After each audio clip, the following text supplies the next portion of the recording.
Good morning everyone. In the previous class, we had discussed regarding the population explosion and birth control.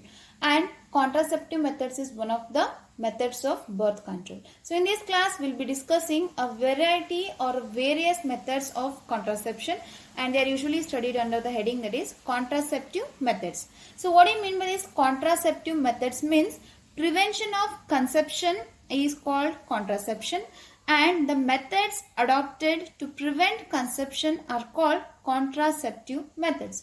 Or in the simple words, we can say that preventing or prevention of pregnancy is called contraception, and the methods which are adopted or implemented to prevent the pregnancy are called as a contraceptive methods. So an ideal contraceptive, what are the important characteristics that an ideal contraceptive should have? So there are 4 important characteristics. The first thing is that it should be user friendly. Second thing, it should be easily available in the stores or the market.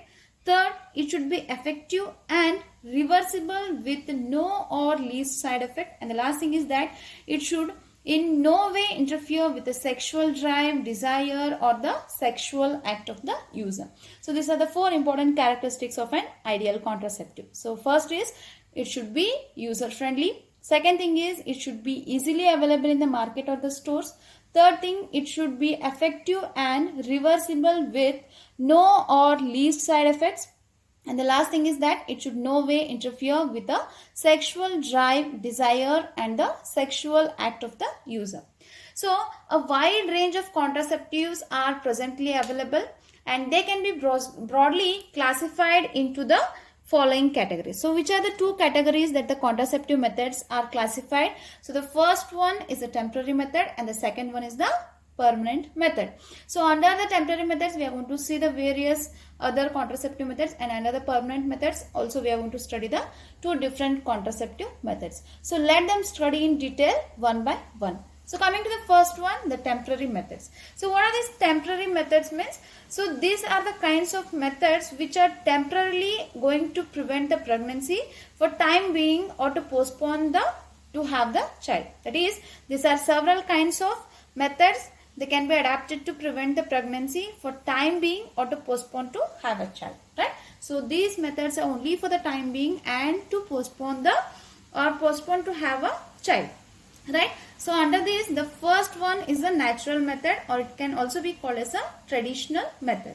So the natural methods, the main thing is that they are going to avoid the chances of sperm and ovum meeting and thereby fertilization. So natural methods, they are going to avoid the meeting of the sperm and the ovum, and thereby they are going to avoid the fertilization, right? So this is the main basic principle of the natural method, means they are going to avoid the meeting of the sperm and egg. So if the sperm and egg are not going to meet, then there is no fertilization, right? So among them, the first comes the periodic abstinence. So as the word itself suggests that abstain. So abstain means to avoid, period means a particular interval of time, right? So here periodic abstinence means to avoid the coitus or to avoid the copulation for a particular time interval is called as a periodic abstinence, and it is one such method in which the couples are going to avoid from the coitus from day 10 to 17 of the menstrual cycle, when ovulation could be expected, as chances of fertilization are very high during this period, and the period is called as a fertile period.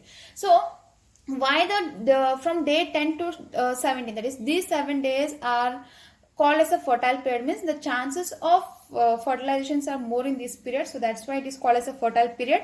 So if the couples are going to avoid the sex during this fertile period, so then the chances of pregnancy are very low. So this is the first method of the natural method. Periodic abstinence means to avoid the sexual contact from day 10 to 17, that is during the fertile period, is called as a periodic abstinence.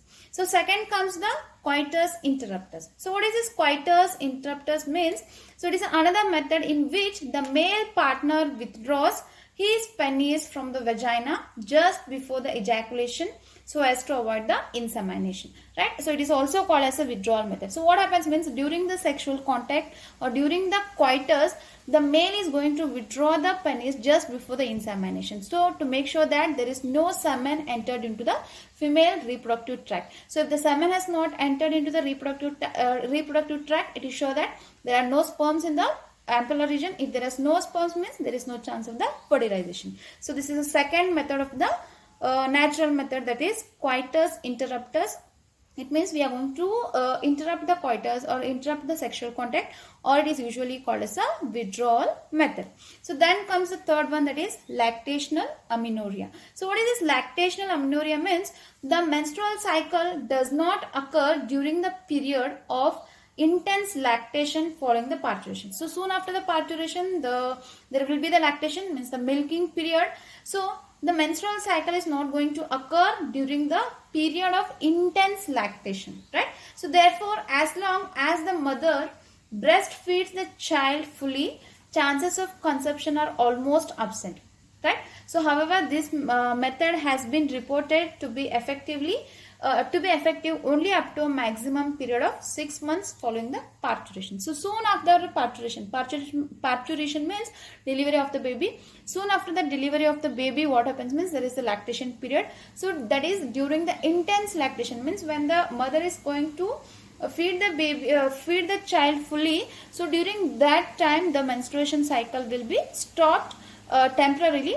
So during that time, there are no chances of conception, right? And this period is only for 6 months, and in some women it is going to be different, means it is not exactly, we can't say, or accurately it is not 6 months. So it is going to vary in different mothers.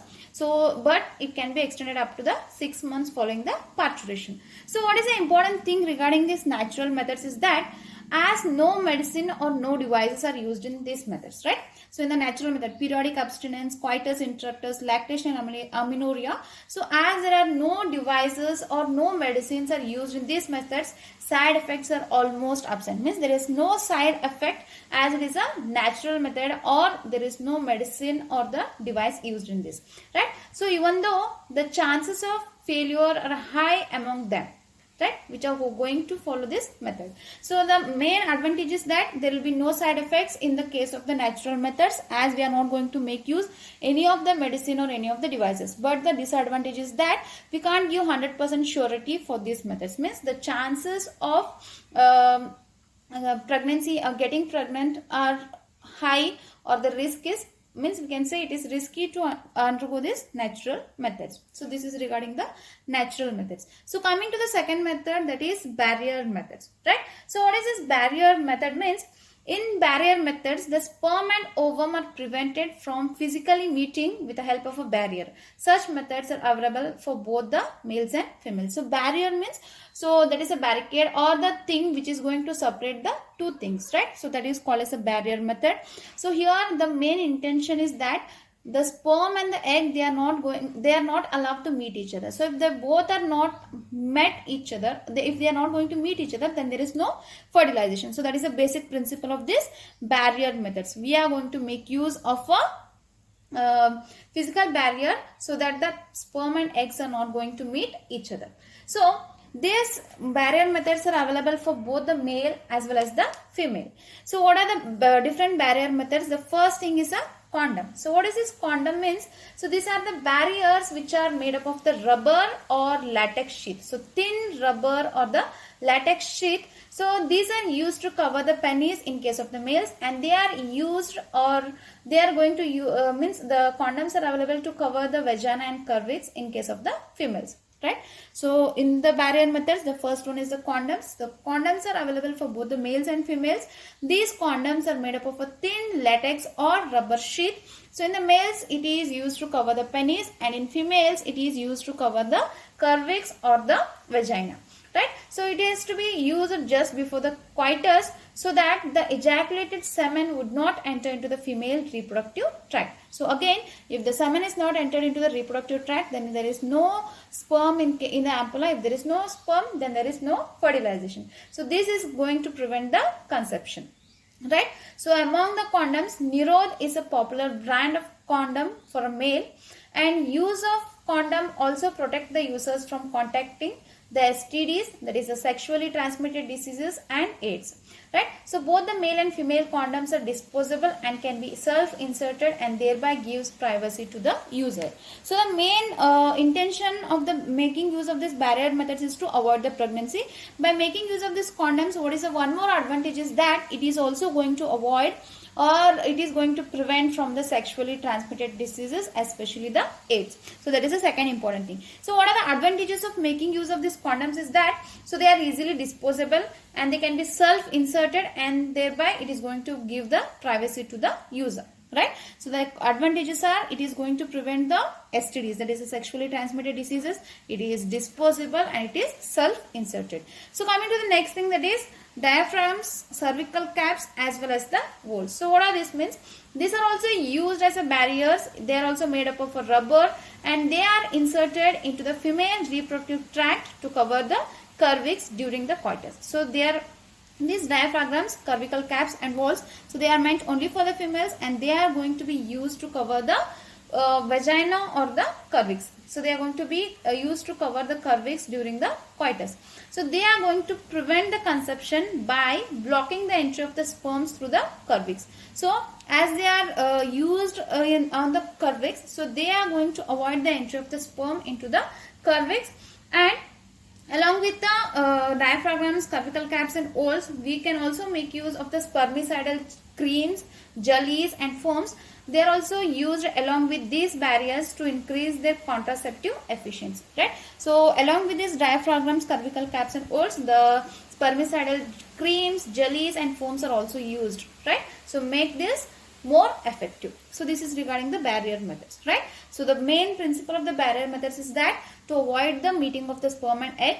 So the first one among them is the condoms, which is available for both male and female. Then the main advantages of using condoms is that it is going to avoid the sexually transmitted diseases, it is disposable, and it is self-inserted.